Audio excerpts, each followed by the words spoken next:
could I have? 1, 2, maybe 2 drinks sometime. What, I'm an alcoholic now? To another segment of Mysterydoe Vision, INNER-lectual Thoughts with Mysterydoe. I want to introduce you to a few old friends, and to give a proper introduction, we'll be focused on the letter A today. What does the letter A stand for? Alcohol. Yeah, I got my friends with me. Irish whiskey, yes. Crown Black, and my favorite wine, it used to be my favorite, Merlot. Now, y'all might be wondering, like, what is he doing with this? I thought just a couple of months ago, he said that he was a year sober. And I'm here to tell you that after 2 months of making that announcement on social media, I am still sober. But I want to talk about the challenges that come with, speaking out against a vice that you've overcome, and the challenges that I've been dealing with since I spoke out and announced my sobriety in April of this year. Alcohol was my friend for many years. I mean, alcohol was there for me when people weren't, and that's not to say I don't have, a support system, because I do. But sometimes, you don't want to wear out your welcome. People saying you can call me and this and that when you're going through things, right? And alcohol is one of those friends of mine, old friends, that would never complain and was always there. Alcohol was in the corner like, they didn't answer the phone. I got you back. Go on, crack me open. We're going to take care of this problem right now. And guess what? Alcohol did the trick every single time. Alcohol was there with me, breakfast, lunch, and dinner.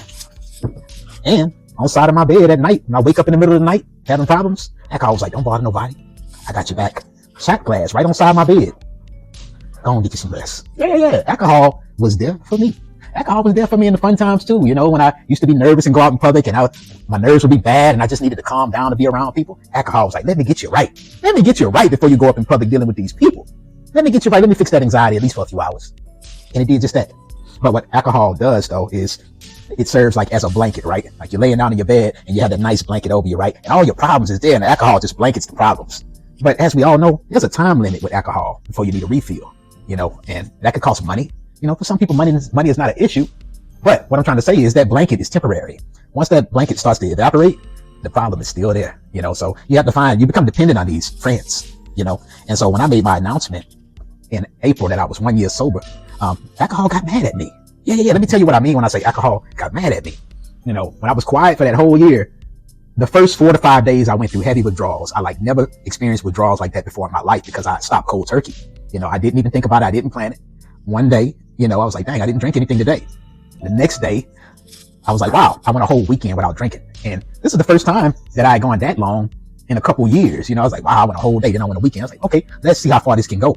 But those first 2 days was tough because when I committed to it, that's when the withdrawals hit, really the first night, because your body gets so used to it and accustomed to it because I had such a high tolerance. My body was looking for it that night when I went to sleep. It was like, what are we doing here? My body became a part of me.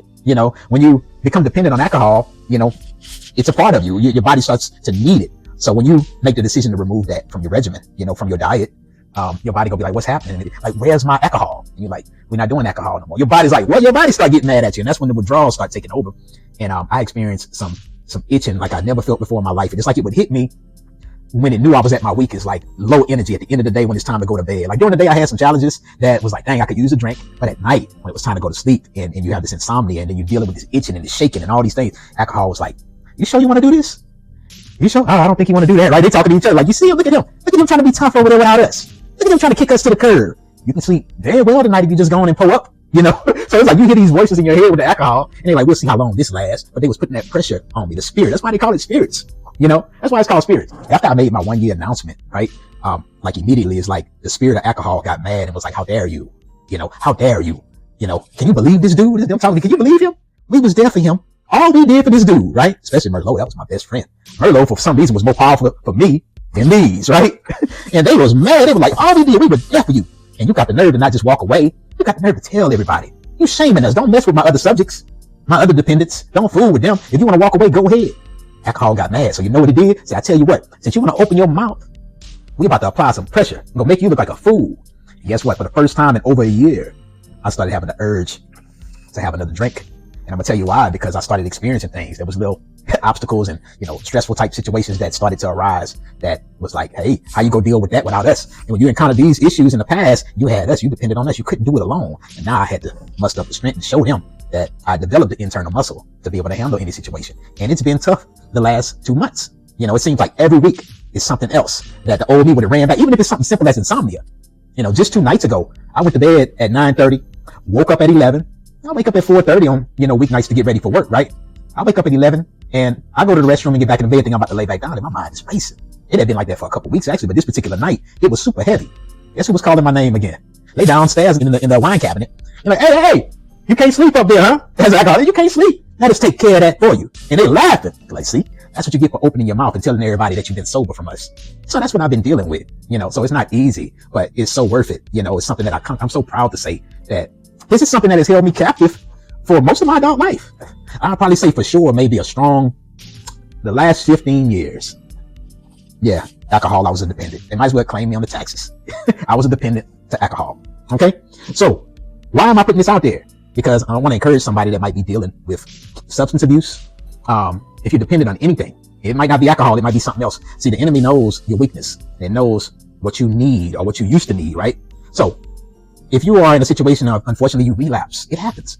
You're human. Don't beat yourself up. Start over, right? Start over. Don't beat yourself up. Don't use that as an excuse. Me, myself, I haven't relapsed. I don't think I ever will at this point. I'm confident in saying that, I've been dealt some heavy blows by the enemy the last 2 months that have tried to destroy my peace, the peace that I've created. Yeah, because you create your own peace. Oh yeah, you do. But the enemy will come in and try to disrupt that at all costs, especially if you use the enemy for a long time. You were friends with the enemy. And a lot of us were. This ain't the only vice I had. This is one of the most powerful ones, one of the ones that I spent the most time with, one of the ones that I was more dependent on. There were some other ones that I was a slave to. I might make a video about that some other time, because in this life, we're here to learn. And I also feel like we're here to help each other heal and to love, because we all in this together. We all in it together. When I walked away from alcohol, I sat in those dark places and found a way to navigate those dark places without a flashlight. You have to sit in it. It's the only way you're going to heal. You can't run from anything. And as of recent, something came up from the past and alcohol was like, you gonna be able to handle this one? Y'all think he gonna be able to handle this one? This is a heavy one for him. And here's the alcohol right here. And I'm here to tell them that I'm gonna be more than fine. See, because you have to take your internal supplements like I spoke on before in another video. Your spiritual, mental, and emotional supplements, affirmations, things it goes a long way. Stay in control. And sometimes we lose control.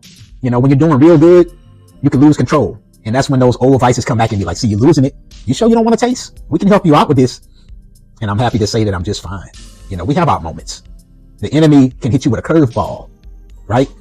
You think you're on top of your game, but the enemy is out to destroy you. Like I say, especially if you walked away from it and you spoke out against the enemy. When you speak out against the enemy, whatever it is, it's going to be upset. I'm serious. This is spiritual warfare. I'm dealing with it. It's probably going to be a constant battle all of my life. But you have to hit the enemy back to the point to where they know, hey, I can't mess with them no more. They too strong. I keep hitting them, but they just keep rebounding. The stronger the attack, the stronger they recover. The quicker they recover, the stronger they get. Protect yourself at all times. This is why if you follow me on social media, this is why I always say raise your vibration. And you should start your day off that way, because during the day, you're going to be attacked. Not every day, but for the most part, you're going to be attacked, right?